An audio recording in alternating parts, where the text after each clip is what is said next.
अयोध्येतील राम मंदिरातील रामलल्लांच्या मूर्तीची प्राणप्रतिष्ठा राष्ट्रपतींच्या हस्ते करण्यात यावी अशी मागणी उद्धव ठाकरेंनी केली होती।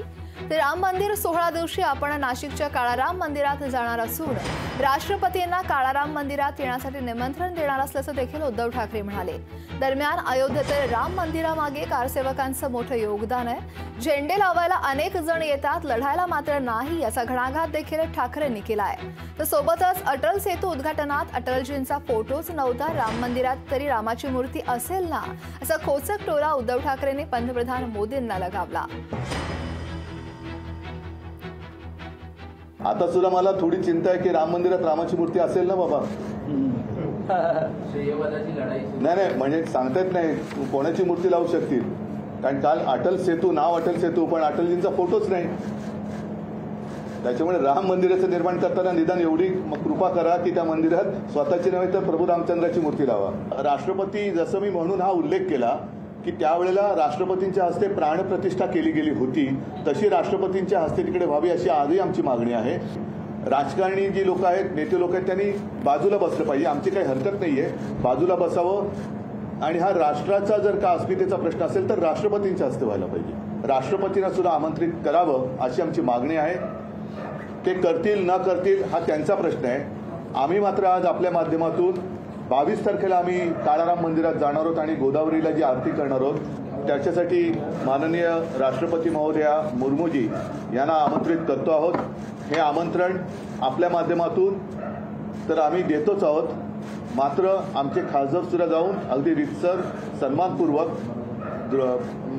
महामहोदया राष्ट्रपतीजींना हे आमंत्रण देतील। अनेक कारसेवक आता दुर्दैवाने आपल्यामध्ये नाहीयेत, पण सुदैवाने जे आपल्यामध्ये आहेत त्यांचा तो गौरव आहे, कारण त्यांनी जर का ते धाडस केलं नसतं तर आजचं राम मंदिर झालं नसतं। कारण आज ते ज्या काय घुमटावरती झेंडे लावणारे आहेत ते चढू शकले नसते जर हे तेव्हा घुमटावरती बाबरीच्या चढले नसते तर। त्याच्यामुळे झेंडे लावायला अनेक येतात, पण जेव्हा लढण्याची वेळ असते तेव्हा आपण कुठे होतात हा प्रश्न, त्याचं उत्तर कोणाकडे नाही। आज जे तिकडे झेंडे लावतात त्यांच्याकडे माझ्या मते त्या क्षणी दिवाळी साजरी करायला हरकत नाही, पण ती दिवाळी साजरी केल्यानंतर देशाचं जे काही दिवाळं काढले यांनी त्याच्याबद्दल सुद्धा चर्चा होणं गरजेचं आहे। त्याच्यामुळे दिवाळी साजरी जरूर करा, कारण राम मंदिर निर्माण होतंय, पण राम मंदिराचं निर्माण केल्यानंतर जे दिवाळं वाजलेले गेल्या 10 वर्षात त्याच्यावरती सुद्धा खुलेआम चर्चा झाली पाहिजे।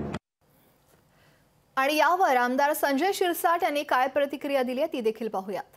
बालिशपणा चालला राजकारणामध्ये, बालिशपणाची किती हद्द असते हे त्यांनी दाखवून दिलं। राष्ट्रपतीला काळाराम मंदिरांचं निमंत्रण देणारं नेमके हे कोण? मुळामध्ये हेच आयुष्यात मला वाटतं, आयुष्यात संपूर्ण आयुष्यात पहिल्यांदा काळाराम मंदिर हे त्यांना माहीत झालं असावं आणि पहिल्यांदा ते स्वतः चालले असावे। नसता याच्यापूर्वी कधी गेलेत त्याचं स्पष्टीकरण त्यांनी निश्चित द्यावं, आम्ही त्यांचं स्वागत करू। राष्ट्रपतीला निमंत्रण देणार कोण? राष्ट्रपती स्वतः येतील ना। जेव्हा त्यांना वाटलं तर तुमच्या निमंत्रणाची त्यांना गरज नाही की काळाराम मंदिर ही तुमची प्रायव्हेट प्रॉपर्टी ही नाही, म्हणून तुम्ही त्याची चिंता करू नका। लोकशाही मराठी ऐका, पहा, जागरूक रहा।